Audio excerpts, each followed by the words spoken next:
যে সমস্ত মানুষেরা নেমেছিলেন এই আন্দোলনে এবং চিকিৎসকদের মধ্যে যারা অগ্রণী ভূমিকা পালন করেছিলেন তাদেরকে সরকার যথারীতি চাপ দিচ্ছে। কারণ উনি যদি মৃত্যুদণ্ডে দণ্ডিত হতেন তাহলে বলা হতো, তাহলে হয়তো সঞ্জয় শেষ মুহূর্তে সঞ্জয় রায় উনি বলতেন যে আমি একা কেন মরবো, আরও কিছু কিছু প্রভাবশালীর নাম হয়তো বলে দিতে পারতেন। এবার উনি অনেক কথাই বলছেন যে কখনো বলছেন পুলিশ লিখে নিয়েছে, কখনো বলছেন সিবিআই লিখে নিয়েছেন।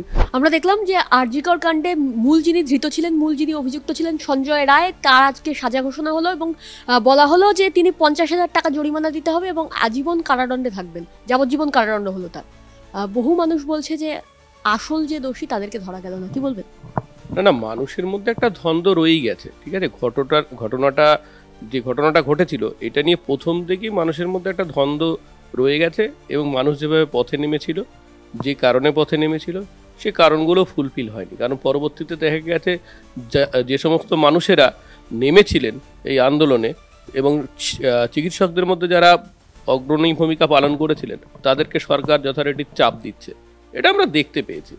তো সেদিক দিয়ে বলতে গেলে এখন দেখুন, ফাঁসিও হলো না, মৃত্যু কারাদণ্ড হলো, এই ব্যাপারটা সম্পূর্ণ বিচারকের উপর ডিপেন্ড করে। বিরলের মধ্যে বিরলতম, রেয়ারেস্ট অফ রেয়ার, আমরা সেই ক্ষেত্রে মৃত্যুদণ্ড দিয়ে থাকি। সেটা যিনি বিচারক তিনি আমার থেকে অনেক বেশি ভালো বুঝবেন, এটা নিয়ে আমার কোনো বক্তব্য নেই। তবে অনেকেই ফাঁসি চেয়েছিল।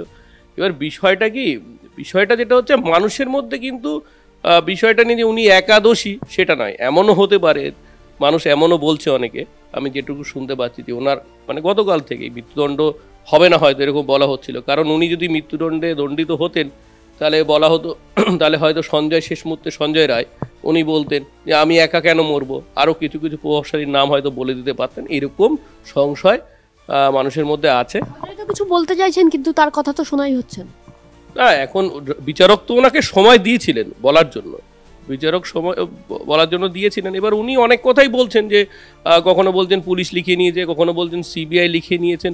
এবার দেখুন, একজন যিনি অ্যাকিউজড তার কথার উপরে এইভাবে তিনি নাম নিতেন, যারা তাকে ফাঁসিয়েছেন তাদের নামগুলো নিতে পারতেন। এরকম না করে উনি যেরকম বলছেন আমি শুধু নির্দোষ, তো সমস্ত অপরাধীই বলে।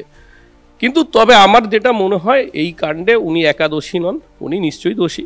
তার সাথে ওনার সাথে আরও সাঙ্গপাঙ্গ ছিল যারা বিচারের আড়ালেই রয়ে গেল, বিচারের বাণী কিছুটা নীরবে নিবৃত্তেই কাঁদলো। এবং সবচেয়ে বড় কথা, নির্যাতিতার পরিবারও আমি যতটুকু যা দেখেছি এখন অব্দ খুশি না।